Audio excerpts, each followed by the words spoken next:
ಬದಲಾವಣೆ ಬಗ್ಗೆ ಅವ್ರು ಕಾಂಗ್ರೆಸ್ ಪಕ್ಷಕ್ಕೆ ಸಂಬಂಧಪಟ್ಟಿರ್ತಕ್ಕಂಥದ್ದು ಕಳೆದ 3 ವರ್ಷಗಳಿಂದ ಕೂಡ ಅದೇ ಚರ್ಚೆಗಳು ನಡೀತಾ ಇತ್ತು.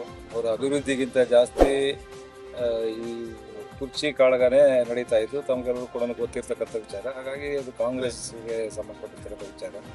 ನಮಗೇನು ಇವು ಯಾರು ಮುಖ್ಯಮಂತ್ರಿ ಆದರೂ ಕೂಡ ಒಳ್ಳೆ ಕೆಲಸ ಆಗಬೇಕು, ಅಭಿವೃದ್ಧಿ ಆಗಬೇಕು. ಇವತ್ತು ಅಭಿವೃದ್ಧಿ ಕುಂಠಿತ ಆಗಿದೆ, ನೀರಾವರಿ ಯೋಜನೆಗಳು ಕುಂಠಿತ ಆಗಿದೆ.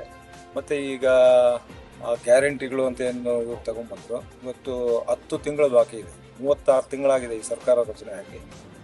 26 ತಿಂಗಳು ಇವ್ರು ಕೊಟ್ಟಿರ್ತಕ್ಕಂಥದ್ದು. 10 ತಿಂಗಳ ಹಣ ಇವತ್ತು ಒಬ್ಬೊಬ್ಬ ಮಹಿಳೆಗೆ 20,000 ರೂಪಾಯಿ ಬಾಕಿ ಇಟ್ಕೊಂಡಿದ್ದಾರೆ. ಅಂದರೆ 1,26,00,000 ಮಹಿಳೆಯರಿಗೆ ಬಾಕಿ ಇದೆ, 25,000 ಕೋಟಿ ಬಾಕಿ ಇಟ್ಕೊಂಡಿದೆ.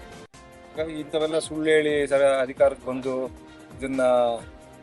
ಇಂಥ ಲೋಪದೋಷಗಳು ಕೂಡ ಯಾರು ಕೂಡ ಒಪ್ಪೋದಿಲ್ಲ. ಸರಿಯಾದಂಥ ರೀತಿಯಲ್ಲಿ ಆಡಳಿತ ಮಾಡಿದ್ರೆ ಕರ್ನಾಟಕ ರಾಜ್ಯದ ಒಳ್ಳೆಯದಾಗುತ್ತೆ. ಇದರಿಂದ ಬಂದು ಅದನ್ನ ಸರಿಯಾಗಿ ನಡೆಸ್ಕೊಳ್ಲಿಲ್ಲ ಅಂತ ಹೇಳಿದ್ರೆ ಸಹಜವಾಗಿ ಲಾಭ ಆಗುತ್ತೆ.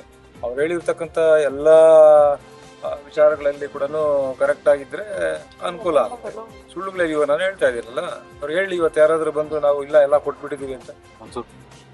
36 ತಿಂಗಳು ಸರ್ಕಾರ ರಚನೆ ಆಗಿ 26 ತಿಂಗಳು ಕೊಟ್ಟಿದ್ದಾರೆ, 2,000. ಇನ್ನು 10 ತಿಂಗಳದ್ದು ಬಾಕಿ ಇಲ್ಲ, ಕೊಡ್ಲಿಲ್ಲ. ಒಂದೊಂದು ಮಹಿಳೆಗೆ 20,000 ಬಾಕಿ ಇದೆ.